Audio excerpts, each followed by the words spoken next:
The warning sirens blared through Ethan Reed's ship as the asteroid field's gravitational anomaly tore through his navigation systems. What should have been a routine exploratory mission for the United Earth Alliance had turned into a catastrophic failure in seconds. "Computer, reroute emergency power to the shields," Ethan shouted, his fingers flying across the control panel. The small research vessel shuddered violently as another impact struck the hull. "Warning, hull breach in sectors 2 and 4. Life support failing.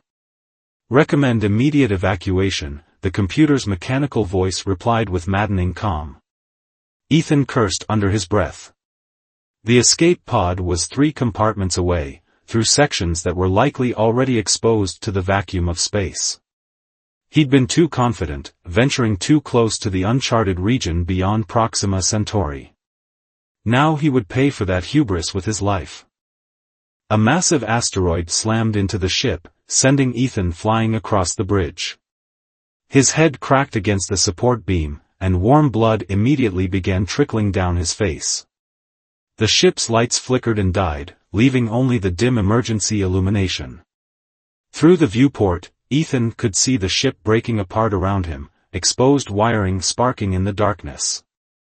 "This is UEA Research Vessel Horizon, Mayday, Mayday," he croaked into the communication system, knowing full well no human outpost was close enough to receive his transmission. "Coordinates 42-87-15, Quadrant Proxima, 7. Requesting immediate assistance." Static was his only reply as consciousness began to slip away. His last thought was of Earth, of the green fields of his family's farm in Montana that he would never see again.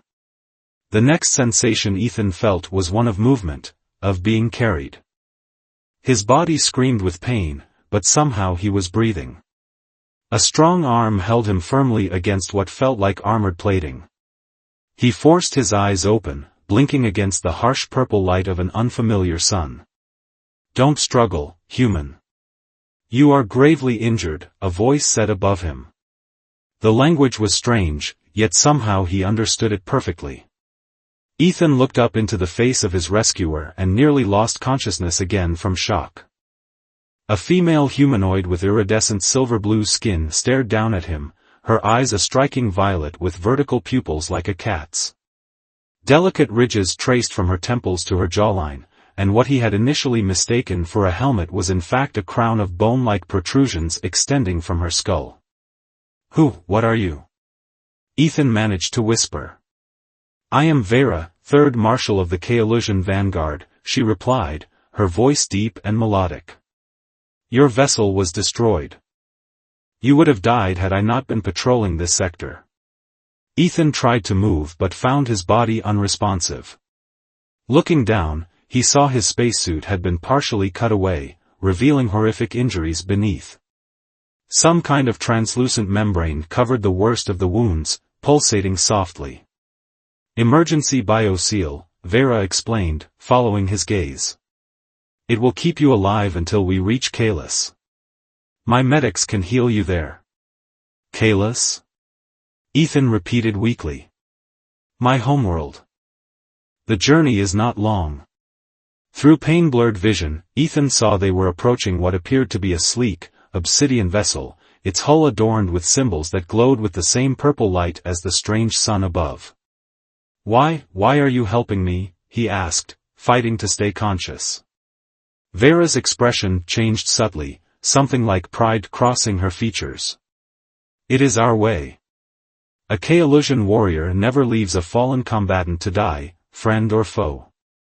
Ethan wanted to explain that he was no combatant, merely a scientist, but darkness was closing in again. The last thing he remembered was being carried into the alien ship, the air inside rich with unfamiliar scents of what reminded him of cinnamon and ozone. When he next awoke, Ethan found himself in a chamber with curved walls that seemed to be made of living metal, shifting and pulsing with soft light. He lay on a bed of some kind, his body mostly naked but covered by a thin, silky sheet. The pain had subsided to a dull ache, and looking down at his chest, he saw the terrible wounds were now covered in a luminescent gel that seemed to be knitting his flesh back together before his eyes. Vera stood at the foot of his bed, now dressed in more ceremonial attire, her armor replaced with flowing fabrics that still somehow maintained a militant appearance. "You are on Kalis," she said, noting his consciousness.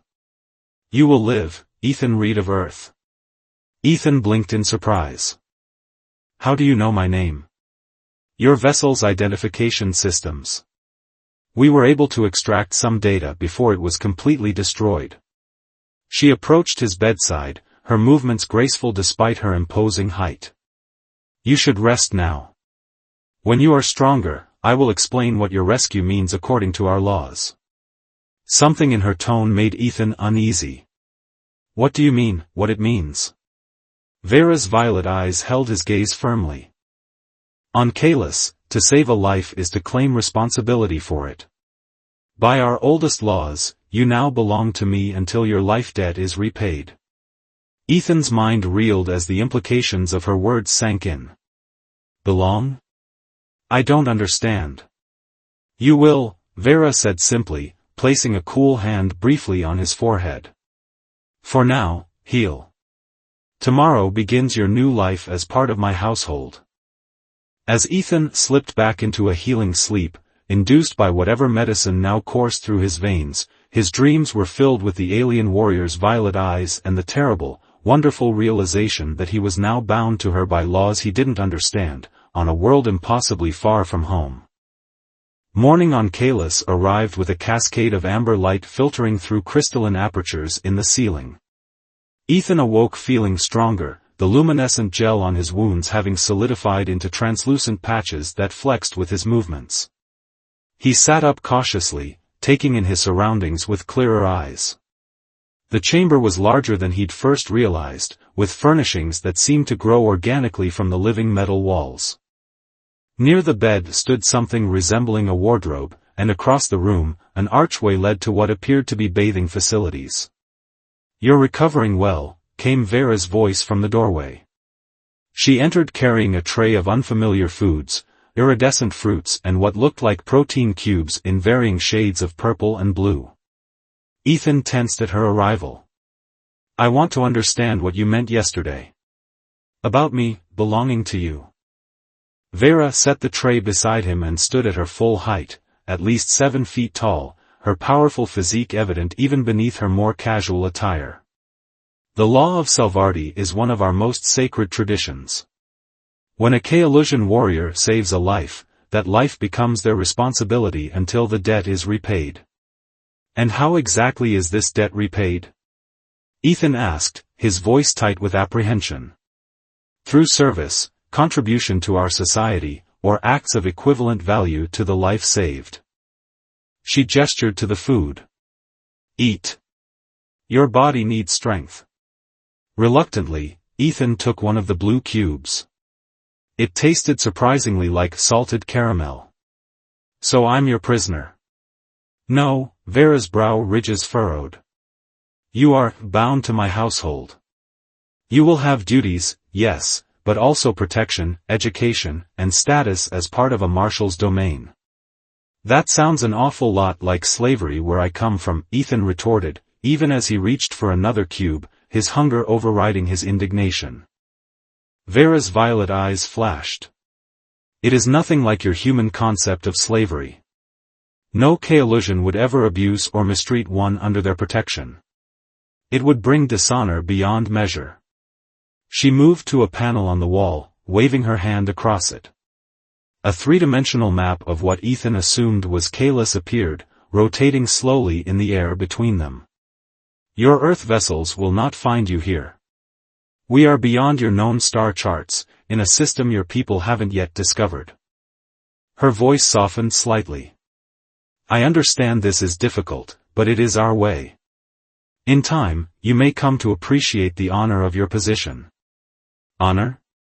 Ethan laughed bitterly. "I had a life, a career.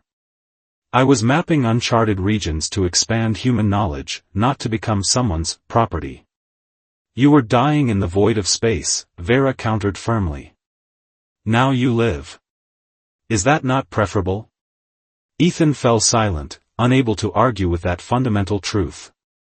He was alive because of her. That debt, at least, he couldn't deny. Over the next several days, as Ethan's strength returned, Vera allowed him to explore her dwelling, a sprawling structure built into one of Kalas's soaring crystal mountains. He learned that as a third marshal, she held significant status in their militaristic society, commanding a division of the planet's defense forces. Each morning, she would leave to attend to her duties, instructing Ethan to study Kaolusian language and customs through interactive holograms she provided.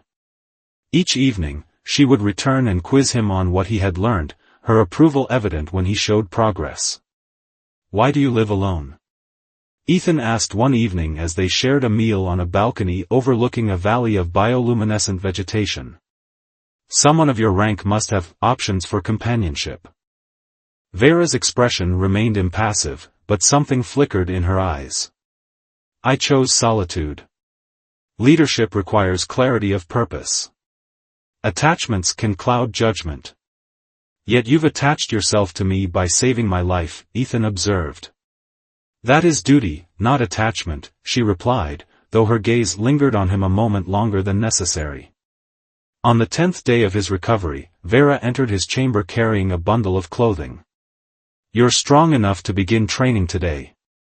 "Training?" Ethan eyed the garments warily. They resembled the fitted, functional attire worn by lower-ranking Kaolusians he'd observed through the dwelling's viewports. All members of a marshal's household must be capable of basic self-defense and survival skills. She laid the clothes on his bed. "I will not have you defenseless should danger arise." The training area was a vast chamber beneath the mountain, where other Kaolusians practiced combat techniques that blended martial arts with what appeared to be energy manipulation. They stared openly at Ethan. Clearly, humans were a rarity on this world. "Ignore them," Vera instructed, leading him to a private area. "Focus on me." The training was brutal. Despite his recovered strength, Ethan found himself repeatedly thrown to the padded floor, Vera's instructions relentless but precise. By midday, his muscles screamed with exertion, sweat soaking through his new attire. "Enough," he gasped after a particularly hard fall. "I'm not one of your warriors. I'm a scientist, an explorer." Vera stood over him, not even breathing hard. "On Kalas, everyone is a warrior first. It is how we have survived." Something in her tone made Ethan pause. "Survived what?" For the first time, hesitation crossed Vera's features. She extended a hand, helping him to his feet with surprising gentleness. "There are things you should see." That evening, she took him to a memorial hall within the mountain, a vast chamber where holographic displays depicted a devastating attack on Kalas by an enemy Vera called the Void Scourge. The images showed destruction on a planetary scale, and the desperate fight to save their civilization. "This happened 3 generations ago," Vera explained, her voice solemn. "We lost half our population.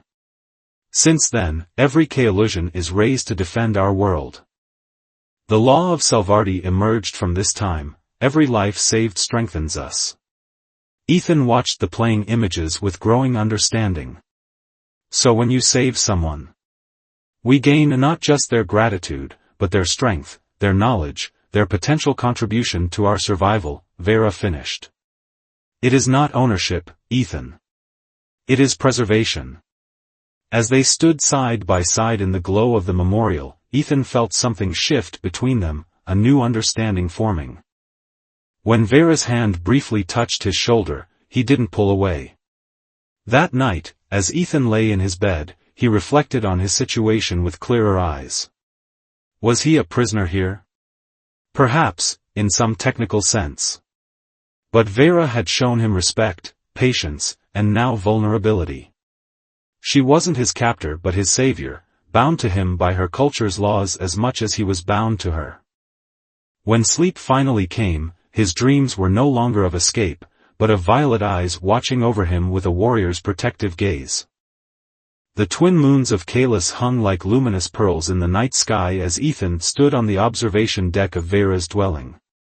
3 weeks had passed since his rescue, and his body had almost fully healed, the biogel patches now just faint silver marks across his skin. His muscles had grown firmer from the daily combat training, though he still ended most sessions flat on his back with Vera standing triumphantly above him. "You're improving," came her voice from behind him. "Your reflexes were faster today." Ethan turned to find Vera dressed not in her usual military attire but in flowing ceremonial robes of deep indigo, adorned with geometric patterns in silver thread. Her crown of bone-like protrusions was decorated with small glowing crystals. "You look different," he remarked, suddenly aware of his own plain attire. "Tonight is the Festival of Ascension," she explained. "All of Kalis celebrates the anniversary of our recovery after the Void Scourge attack." She extended a bundle of fabric toward him. "These are for you." Ethan unfolded the garments to find robes similar to hers, though simpler in design. "You want me to attend? As part of my household, your presence is expected." Something in her expression softened. "And I thought you might enjoy seeing more of our culture than just combat training." An hour later, they descended from the Crystal Mountain into the valley city below. Ethan had seen glimpses of Kaolusian civilization from viewports, but nothing prepared him for the grandeur up close. Massive structures of living metal and crystal rose in harmonious patterns, connected by pathways of light. Bioluminescent plants illuminated garden terraces, and everywhere, Kaolusians moved with the same fluid grace as Vera.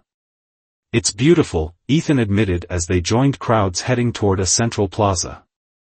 "I expected something more militaristic." "We are warriors because we must be, not because it is all we are," Vera replied. "Before the Scourge, Kalis was known throughout our star cluster for art and scientific advancement." In the plaza, hundreds of Kaolusians gathered around a massive crystalline structure that pulsed with energy. Musicians played instruments that created tones Ethan could feel in his bones rather than just hear. Food and drink flowed freely, servers offering trays to the celebrating crowd. Vera kept a protective hand near Ethan's back as she guided him through the throng. Many Kaolusians stared openly at him, some with curiosity, others with what seemed like disapproval. "They're not used to seeing humans," Vera explained unnecessarily. "You are only the third to ever set foot on our world." "What happened to the others?" Ethan asked, accepting a cup of luminescent blue liquid from a passing server. "One became a respected scholar in our archives. The other—" She hesitated, chose to return to Earth when opportunity arose. This was the first Ethan had heard of any possibility of return. He was about to press for details when they were approached by a group of Kaolusians wearing military insignia similar to Vera's. Third Marshal, the tallest among them, greeted with a formal gesture. "So this is your salvaged human." His violet eyes assessed Ethan critically. "His name is Ethan Reed," Vera replied with a slight edge to her voice. "He was a scientist and explorer for his people." Was he indeed? Another in the group stepped forward, a female with darker skin tones than Vera's and an elaborate crown formation. "What sciences did you study, Ethan Reed?"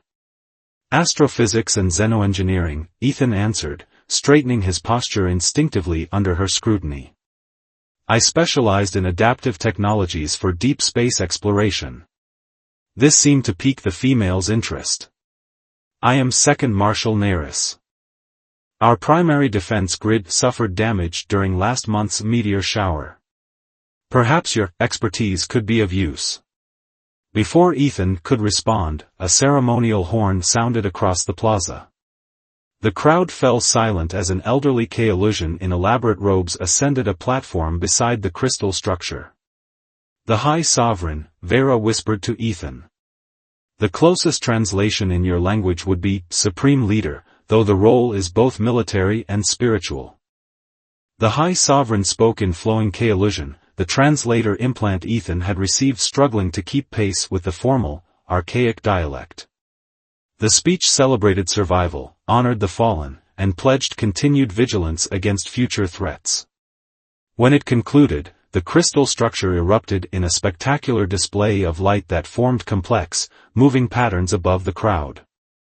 As the celebration resumed with renewed energy, Vera led Ethan to a quieter area where food was being served. The dishes were exotic, proteins with textures unlike anything on Earth, fruits that changed flavor with each bite, and beverages that warmed or cooled depending on how they were sipped. "Tomorrow," Vera said as they ate, "I will take you to the defense grid that Neris mentioned. If you could assist with the repairs, it would be significant." "Significant how?" Ethan asked, detecting something unsaid in her tone. "Acts of service that protect Kalis are highly valued in repaying the life debt," she replied carefully. "Your knowledge could substantially reduce your time of obligation." Ethan set down his cup, studying her face. "Are you in a hurry to be rid of me, Third Marshal?" For the first time, he saw Vera flustered. "That is not what I meant," she said, her normally composed features showing confusion. "I thought you would want to hasten your freedom." "Maybe I'm beginning to see the value in your traditions," Ethan said, surprising himself with his sincerity. "Besides, I owe you my life. The least I can do is help protect yours." Something unspoken passed between them then, a current of tension that had been building since his arrival. Vera's violet eyes held his gaze longer than necessary, and Ethan became acutely aware of her proximity, the subtle scent of what reminded him of cinnamon and storm clouds that always surrounded her. The moment was broken by the arrival of Second Marshal Neris, who requested Vera's presence for a ceremonial toast with other military leaders. As Vera reluctantly departed, promising to return shortly, Ethan found himself alone among the alien celebration. He wandered toward the crystal structure, admiring its complex geometry. A young Kaolusian child approached him hesitantly, offering a small glowing flower.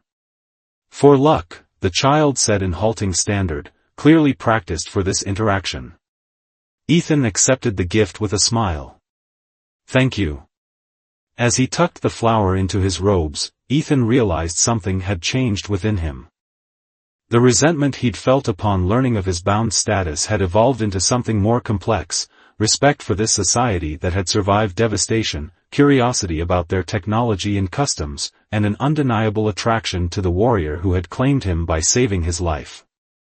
Later that night, as they returned to Vera's mountain dwelling, a comfortable silence hung between them. At the threshold to his quarters, Ethan paused. "Thank you for tonight," he said. "For showing me your world beyond these walls."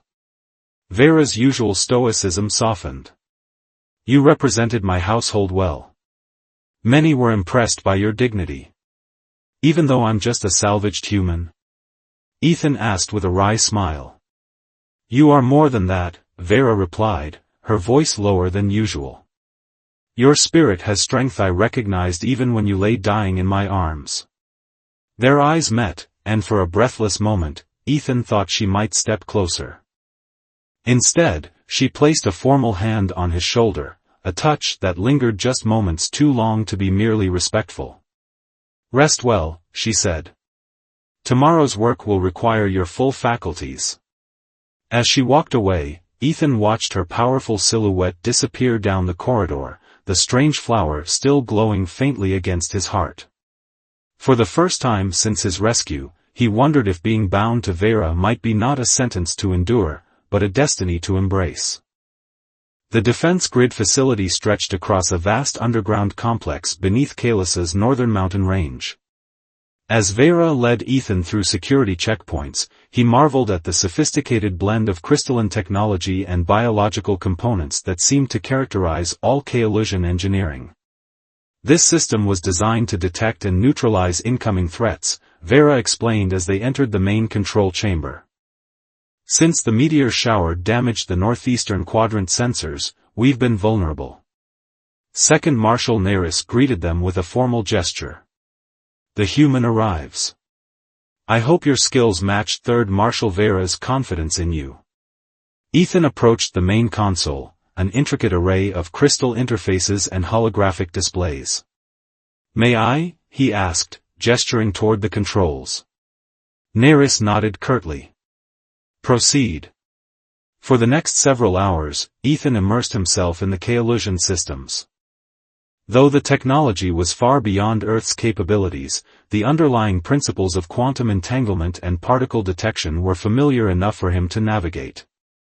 By midday, he had identified the fault in the sensor array, a misalignment in the crystalline matrices that processed incoming data.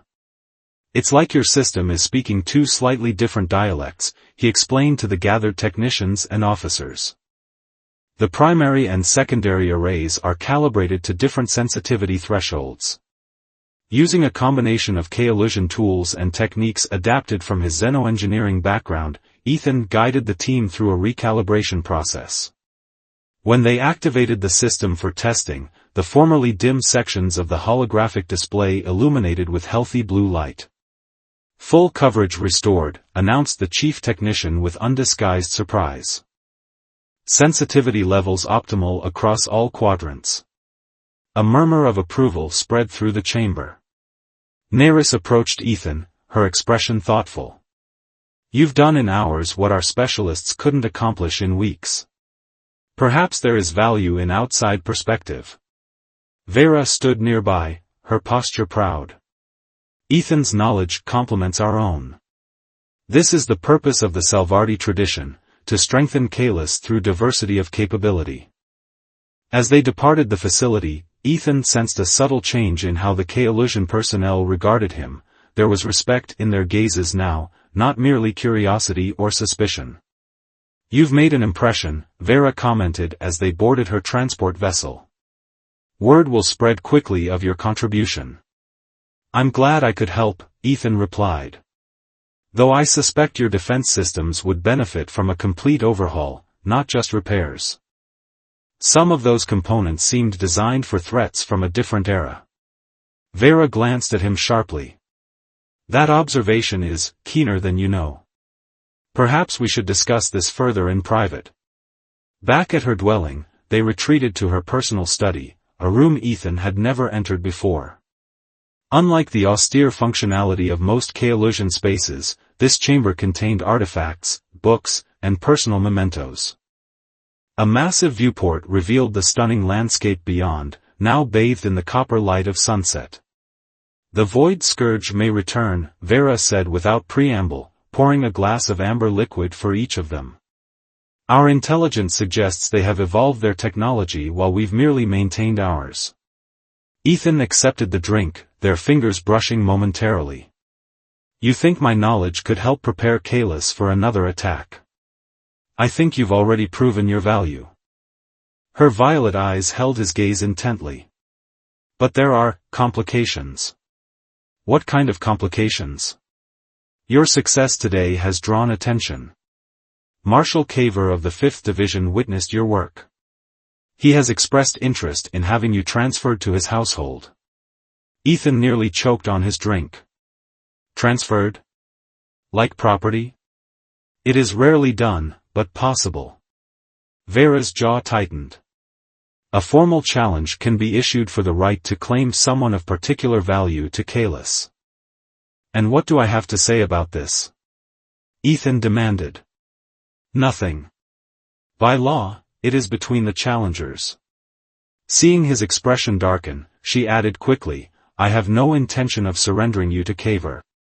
But he may force the issue through traditional channels." "What does that mean exactly?" Vera set down her glass. "Combat. A duel to determine who holds your bond." The idea of being fought over like a prize made Ethan's blood boil. "This is barbaric. I'm not an object to be won." "No," Vera agreed, her voice softening. "You are not an object. You are." She paused, searching for words. "You have become important. To Kalis, yes, but also." She didn't finish the thought. Something in her hesitation made Ethan's anger subside. He stepped closer to her, close enough to detect the familiar cinnamon storm cloud scent that was uniquely hers. Important to you? He prompted quietly. Vera's composure faltered. I did not anticipate this. When I found you dying in space, I acted on duty and instinct. I did not expect to find someone who would. She looked away. The law of Salvardi binds in ways beyond the legal bond. Ethan reached out cautiously, his fingers brushing her cheek, guiding her gaze back to his. Then fight for me. Not because of your law, but because of what's growing between us. For a breathless moment, they stood frozen in the charged silence. Then Vera closed the distance between them, her lips meeting his with surprising tenderness. Ethan responded instantly, his arms encircling her powerful frame, discovering that despite her warrior's strength, her skin was incredibly soft beneath his touch. The kiss deepened, months of tension finally finding release. Vera's hands moved to his back, pulling him against her with a possessiveness that sent fire through his veins. When they finally broke apart, both breathing heavily, the look in her violet eyes was one of wonder and desire. I will fight for you, she whispered against his lips. With every fiber of my being. The challenge came 3 days later. In the grand combat arena at the heart of the city, before hundreds of Kaolusian spectators, Marshal Kaver issued his formal claim. Ethan stood on a platform reserved for those whose bond was contested, feeling both objectified and strangely honored by the proceedings. Vera entered the arena in full ceremonial battle armor, her crown of ridges adorned with war markings. She acknowledged Ethan with a brief but meaningful glance before facing her opponent, a massive Kaolusian male whose reputation as a ruthless warrior preceded him. The combat was unlike anything Ethan had ever witnessed. The fighters moved with impossible speed, their energy weapons creating arcs of light as they clashed. Though Kaver had size and raw power on his side, Vera fought with precision and strategy, using his momentum against him.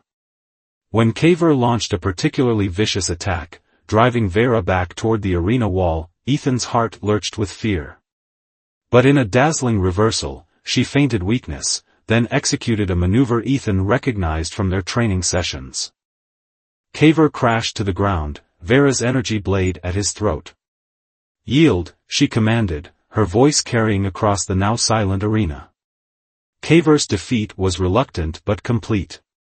As the High Sovereign declared Vera's right to maintain her claim, Ethan felt an unexpected surge of pride and relief. That night, in the privacy of Vera's chambers, all pretense fell away between them. Their bodies came together with an intensity born of near loss and newfound honesty. Ethan discovered the patterns of iridescence across her silvery blue skin responded to his touch, glowing brighter wherever his lips and hands explored. I would have fought armies to keep you, Vera confessed in the intimate darkness afterward, her powerful body curved protectively around his. Not for Kalis, not for the law. For this. Ethan traced the luminous patterns along her shoulder. I never thought being claimed would feel like freedom. As they drifted toward sleep entwined together, Ethan realized his perception had been transformed. What had begun as captivity had become belonging, not through obligation, but through choice. Whatever happened next, he was Vera's, and she was his, bound by something far stronger than any ancient law. The alert came without warning, interrupting the quiet routine Ethan and Vera had established in the weeks since the challenge. A human vessel had been detected entering Kaolusian space, a search and rescue ship broadcasting Ethan's identification code. They've tracked the emergency beacon from my suit, Ethan realized as they stood in the command center, watching the approaching ship on the holographic display. I'd forgotten the UEA protocol includes long-range quantum entanglement trackers. Vera's expression remained impassive, but Ethan had learned to read the subtle tensing of her jaw, the almost imperceptible stiffening of her posture. She was troubled. We should greet them properly, she said finally. As representatives of Kalis. The High Sovereign and the Council of Marshals were summoned for an emergency meeting. Ethan, now wearing the formal attire of Vera's household with pride, stood at her side as they debated the appropriate response to this unexpected contact with Earth. "This human vessel has come for one of their own," declared the High Sovereign. "The question before us is whether to permit his departure." Ethan's heart tightened in his chest.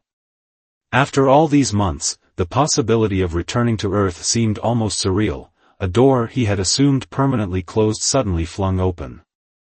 Second Marshal Nearest stepped forward.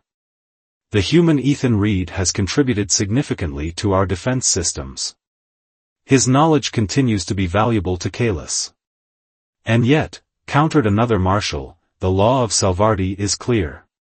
Contributions of sufficient significance can satisfy the life debt." All eyes turned to Vera. As the one who had saved Ethan, the final assessment of his debt resided with her. Ethan watched her face, trying to discern her thoughts, but her expression revealed nothing. Third Marshal Vera, the High Sovereign prompted. "Has Ethan Reed fulfilled his obligation under the law of Salvardi?" The chamber fell silent. Ethan held his breath, suddenly uncertain of what answer he hoped to hear. "The law of Salvardi exists to strengthen Kalis," Vera began carefully. "Through his work on our defense systems, Ethan has protected countless lives. Through his cultural exchange, he has enriched our understanding of human civilization. By any measure." She paused, her violet eyes finally meeting Ethan's. "His debt is paid. He is free to choose his own path."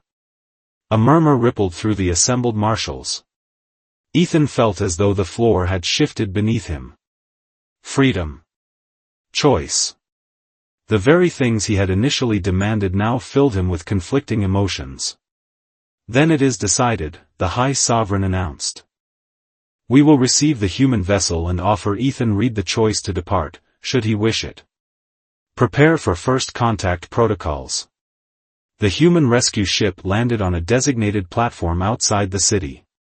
Captain Daniela Frost and her small crew emerged cautiously, clearly awed by their first encounter with an alien civilization. Their relief at finding Ethan alive was palpable. "We picked up your emergency signal 7 months ago," Captain Frost explained during the formal reception. "It's taken us this long to trace it to this sector. The UEA never gave up looking for you, Reed." "I'm grateful," Ethan replied sincerely, though he felt strangely disconnected from his former colleagues. They seemed so fragile compared to the Kaolusians, their understanding of the universe more limited than he had remembered. Throughout the diplomatic exchanges that followed, Vera maintained her distance, performing her duties as third marshal with perfect composure.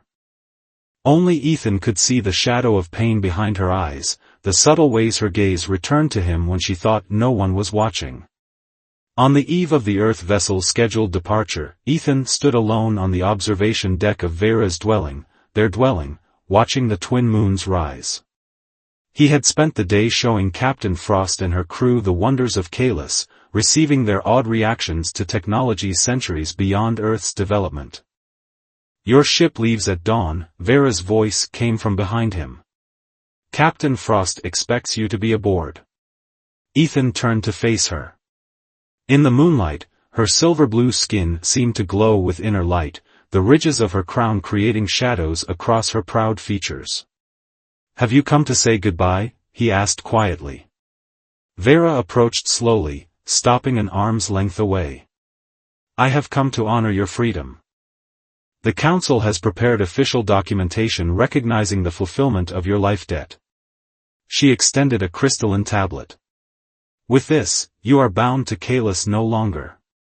Ethan took the tablet, studying the intricate Kaolusian script he had learned to read during his months here.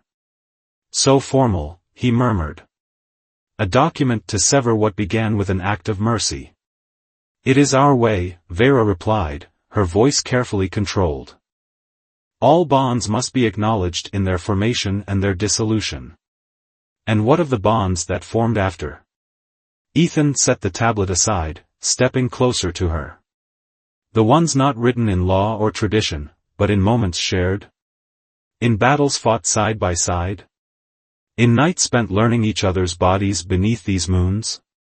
Something broke in Vera's composure then, a flash of vulnerability across her features that took Ethan's breath away. Those bonds cannot be commanded or dissolved by any counsel, she admitted softly. They simply are. Then you know I've already made my choice. Ethan reached for her hand, his fingers intertwining with hers. I stayed because I had to. I'm staying now because I want to. Vera's eyes widened. Your people have come across the stars to bring you home. Home is no longer a place, Ethan said. It's a person. It's you, Vera. She pulled him into her embrace then, all pretense of formality abandoned. Their kiss was fierce and tender at once, a promise and a claiming more binding than any ancient law. At dawn, Ethan stood with Vera before the Earth vessel, facing Captain Frost and her bewildered crew. I appreciate the risk you took coming for me, he told them, but my place is here now. On Kalis. With Third Marshal Vera. Captain Frost studied their joined hands, then the obvious intimacy in their stance. You're sure about this, Reed? The UEA considers you a hero, there would be commendations. I've found something worth more than honors, Ethan replied simply. Tell them I'm alive and well, but my journey has taken me where I'm meant to be. As the Earth ship rose into the copper morning sky, Ethan felt no regret. He turned to Vera, whose violet eyes reflected the same certainty he felt in his heart. The High Sovereign has approved your application for citizenship, she said. You are now officially Kaelusian by choice, not by law. Ethan smiled. And unofficially? Vera's hand tightened around his. Unofficially, you are mine as I am yours, not because you belong to me, but because we belong together. They walked back toward the Crystal Mountains hand in hand, their shadows merging in the light of a sun once alien to Ethan but now the center of his universe. What had begun as a desperate rescue in the cold void of space had transformed into something neither of them could have imagined, a bond formed first by law, then by respect, and finally by love. On Kalis, saving a life meant claiming responsibility for it. But Ethan now understood the deeper truth, sometimes in saving another, you save yourself as well. As they reached the threshold of their home, Vera pulled him close, her powerful arms encircling him protectively. Welcome home, Ethan Reed of Kalis. Ethan leaned into her embrace, where he had found not captivity but liberation. Home, he agreed. At last.